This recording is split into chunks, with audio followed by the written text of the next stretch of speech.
Good evening, everybody. How are you? Oh, I'm great. Thanks for asking. I am Ken Pfalzgraf.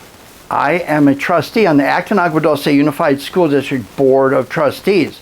We are a small rural district in North Los Angeles County. We're about 50 miles away over the mountains from Los Angeles, but we are within the boundaries of Los Angeles County.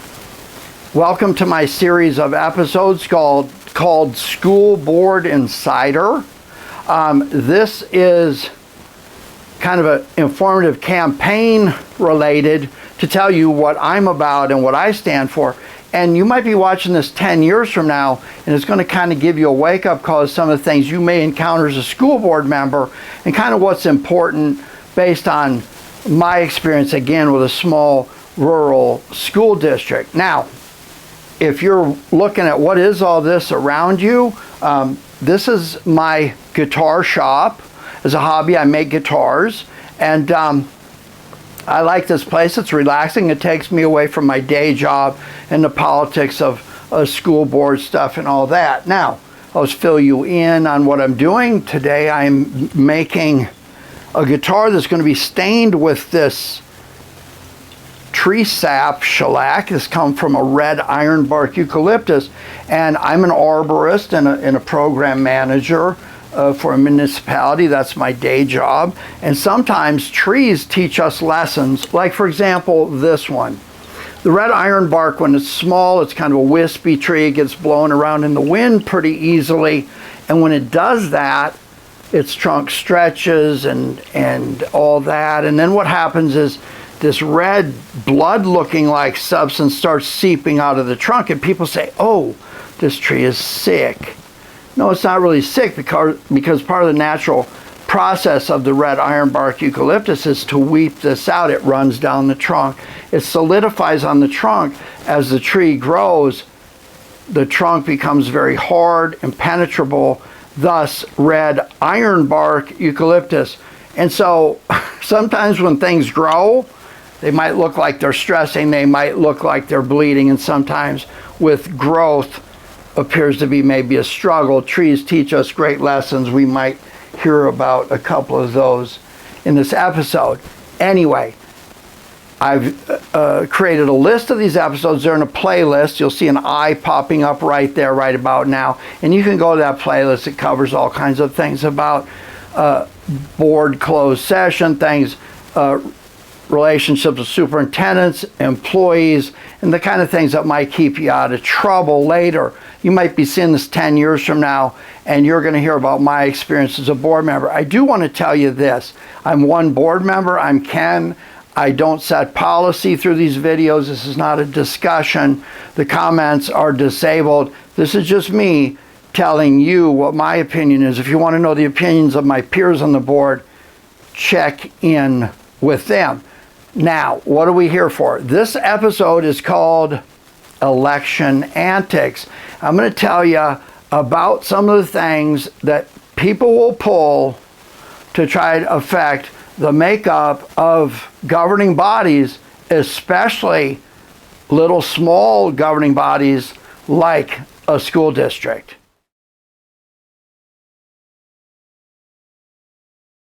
Now, we're going to be turning to some newspaper articles in our discussion this evening. And the first one I want to tell you about is the Antelope Valley Press coverage of some small district elections are canceled. One of them was the election I'm involved in. So there won't be any of these signs all over town causing visual blight. If you live in Acton and Agua Dulce, I'm sure you appreciate that.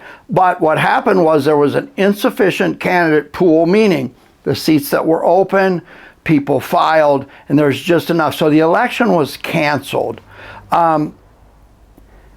I want to talk a little bit about my view on elections and why they're important before we move in to the newspaper coverage about the high cost of special elections and the debilitating effects of recalls and how they are puppeted sometimes. First, let's think about why people vote for someone. Maybe I don't want to go to a school board meeting every other Thursday night. maybe I realize a lot of what school boards do and governing agencies, bodies, is pretty cut and dried. Wherever you have taxpayer funds, there is an elected group of people to watch over that they're not being spent wrong, illegally, and certain goals tied to that funding are met. That's pretty simple. It's a fail-safe. So if you're on the school board, you will realize that 80 to 90% of the work you do is check the box work. For example, first interim budget, second interim budget, unaudited actuals, actual budget, county approved budget, LCAP, local control accountability plan. School districts used to have to budget for every line item, and it was very cumbersome. So the funding source said, hey, you can spend the money that in a way that's most effective to your area, which is called local control. And there's going to be some measurables if you're kind of not doing too well over here. We want to make sure that you're addressing some of the funding is going to that. So all of those things happen in public hearings. You're going to have some hiring. You're going to have warrant register, which is how money is spent. You got a lot of stuff that is just in and out. Every year, you're going to see the same thing. So people that come in thinking they're going to change the face of education from Acton, California, I don't know where you've been.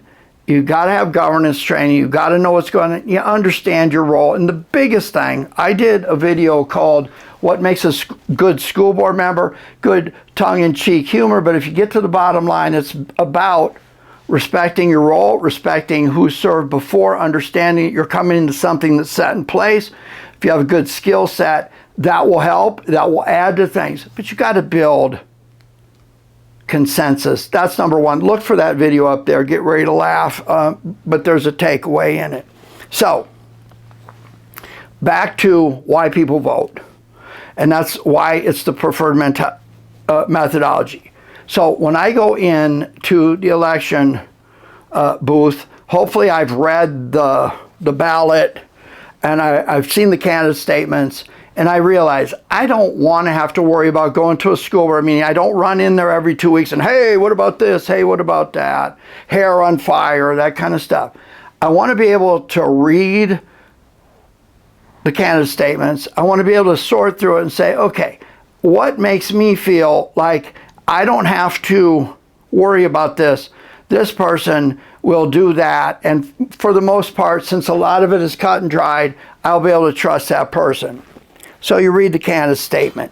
Since mine will not be published this year, I'm going to read it to you. This is kind of what, if you were going to see me outside of here and read about me in a book, this is what my campaign statement would say for the 2022 election. I am Ken Pfalzgraf, an 18-year Acton resident, property owner, and parent.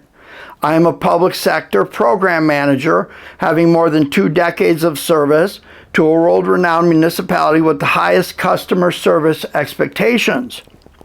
Currently, I am the senior elected member of the AADUSD Board, having served through some of the most challenging times the district has ever faced, including emerging from charter-related legal actions, liability, and budgetary impacts, as well as the debilitating effects of COVID-19 on our ability to serve our students. When my service as a trustee began 6 years ago, my goals were to reduce fiscal dependence on out-of-boundary charters, to restore focus on local students, and to improve the reputation of our district in the greater educational marketplace. Those goals have been accomplished. As I serve you in the future, I will work to maintain board consensus on important issues, including the conservative management of financial reserves, to limit liability threats to the district's long-term fiscal viability, and to support the signature programs district staff develops in the interests of our youth and their adult futures. That's me. That's what I'm telling you I will do if you vote for me. Elections canceled. I will be here for the next 4 years with the term beginning in December, or at least it looks that way on the surface. So again, the Antelope Valley Press, some district elections canceled. So I don't have to worry about campaigning. I can watch other people campaign, and it's kind of amusing sometimes. So let's take a look at a couple of bills that are going through legislation right now that affect how school boards and small governing bodies can be affected when people start to try to make plans and figure out how to fix things. And election collusion, let's call it what that is, election fixing.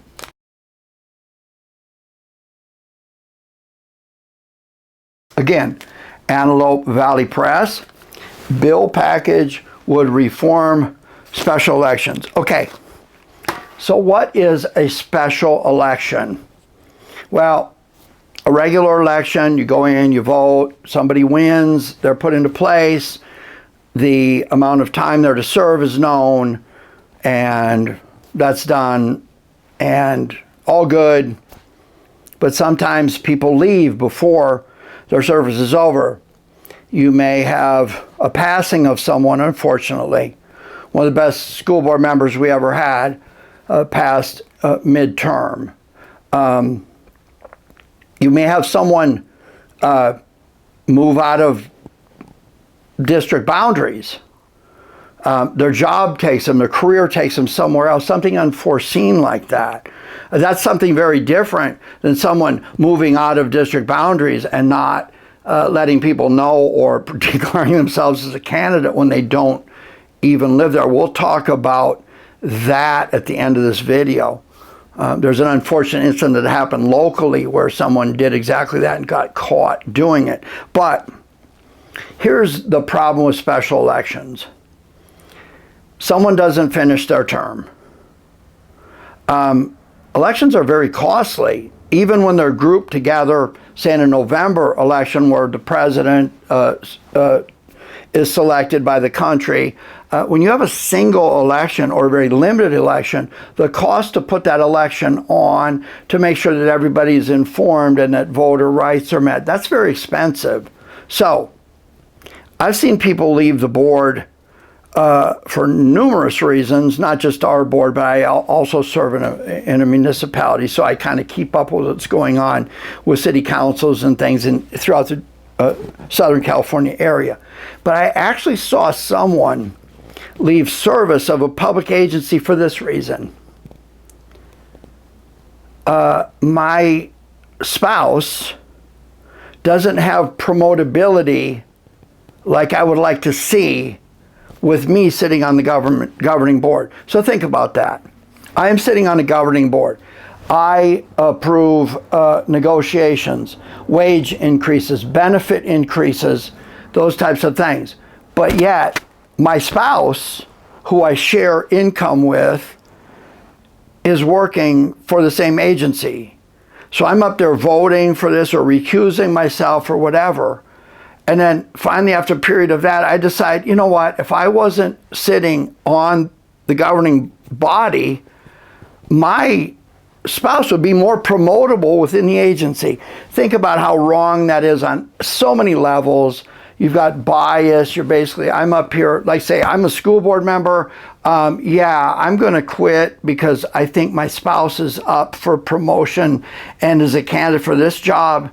Yeah, that's great pressure to put on public servants. No. So I've seen all kinds of things.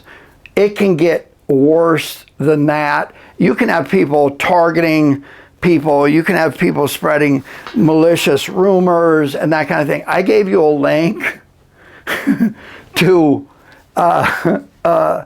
it's actually Nancy Pelosi, like her or not. She's basically saying, okay, here's what you can do. Here's a political strategy. Political strategy. How's honesty for a political strategy? But, okay, so here's what I do. I start spreading rumors around my little town. Hey, did you hear about this? Hey, did you know this? Hey. And then what I do is I get it to the press. So people read the newspaper and they say, you know what? I heard about that the last meeting I went to over there, whatever. So when it's in the press, suddenly it becomes real. It's called a wrap-up smear. Nancy will explain it to you up there. So let's say people are doing stuff like that. So somebody just decides, I'm going to push somebody off the governing board of whatever it is, your school district, your water district, whatever it is. I'm going to be politically motivated to push someone off. The worst part about it is if someone that's already on that board is engaging in that type of thing, because it's illegal, it's fixing elections and outcomes, it's collusion, that's all it is. So, one of the tactics people use is once somebody is pushed off of a board, maybe through a wrap-up smear, character assassination, whatever it might be, someone comes along and says, okay, we're going to elect someone to the board. We're going to have to fill that position because this person left for one reason or another.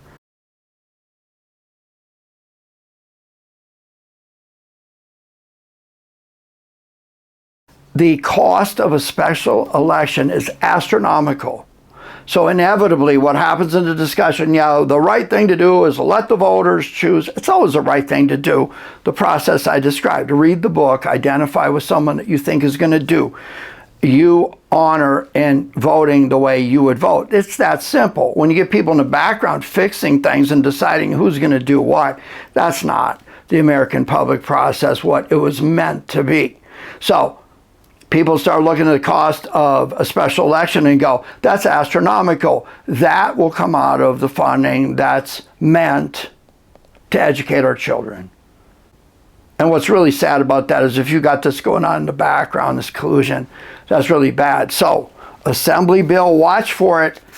Senate bill, SB 1016 seeks to limit the cost of special elections. Why is that important?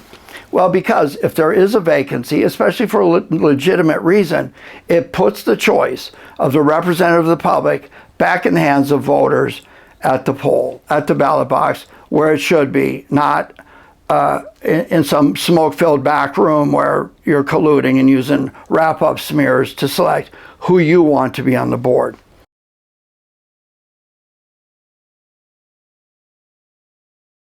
Assembly Bill 2584 looks at the recall process. Here's another technique. Do you know how many signatures it takes to start a recall effort from someone in California? And this article here speaks specifically to how this is a problem for small school boards. It takes 10 signatures, just 10. So I go out, I collect 10 signatures. I don't like that Pfalzgraf guy. Let's recall this person. We come up with a statement as to, well, we'll just use the wrap-up smear stuff we were putting around, and you actually serve the person, and there's a special election after the recall, of course. And of course, the special election cost is too high. So we push somebody out using a recall effort. You know who pays for the recall effort? Yeah, the school district, the kids.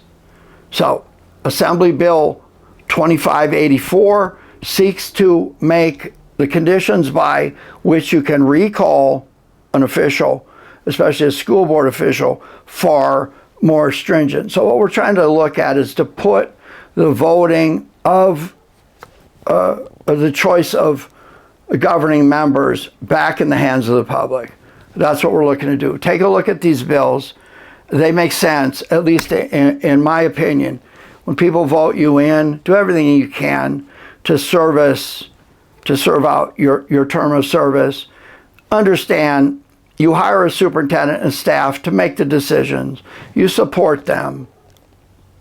And that's what you do as a school board member. You don't reinvent public education by stirring up things and putting people on in collusionary means which circumvent the American political process, which is one vote at a time.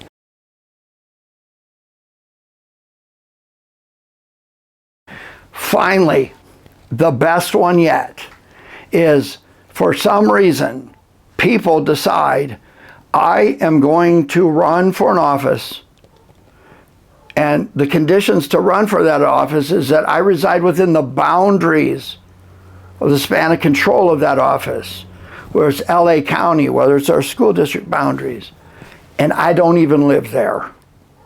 Now, how can that happen? Well, there's a couple ways. In school boards are nonpartisan. They don't care what party I usually vote for, which group of people, how I align. It's nonpartisan. It's supposed to be that way. But in elections that align with parties, I may find myself, I identify as with this party. Maybe the party way upstairs regionally goes, you know what, in order for us to back that person as a member of this party, they need to agree to this, this, and this. No, I won't agree to that. I'm going to do this. Suddenly they have people parachuted in that are from the same party. So you find out your party is taking you apart from the inside by parachuting in a candidate that may not even live there or establish temporary residency in there because they're going to get the votes. You lose because you won't make alignments with what's up here. You know what? School board, small school board stuff, there is no up here. You do what you're supposed to do and you vote the way you should vote, and most of the time that is the superintendent is hired to be competent, and that's what you do. Now, recently, someone decided that they were going to run for a local school board. They were an incumbent. They had moved out of the district boundaries. People suspected that. They followed them home and discovered this person does not live in the district boundaries. When you file candidacy, one of the requirements is you list your address of residence. That means if I live in an apartment complex, I live at 123 Anywhere Street, Unit 100. I live at this address. I live at this address. They might bed check you to find out. One of the requirements is if you are going to represent the people, you have to live within the jurisdiction. Anyway, people followed this person home and confronted them. And in the end, even though somebody made the choice, hey, I'll decide to run when I don't reside within the boundaries. Of course, in the end, the people that verified were vilified as stalkers and all that kind of thing. So it's just amazing what some people do. Have a look at that happen up there live. And hey, it's been a pleasure to talk to you. Again, I don't have to run, but I do enjoy sharing my experience with you. Hey, almost forgot. Remember the red ironbark eucalyptus shellac? Well, here's what it turned out to look like on a guitar. Isn't that beautiful? Almost as beautiful as a clean election. You know what I mean? I'll see you next time.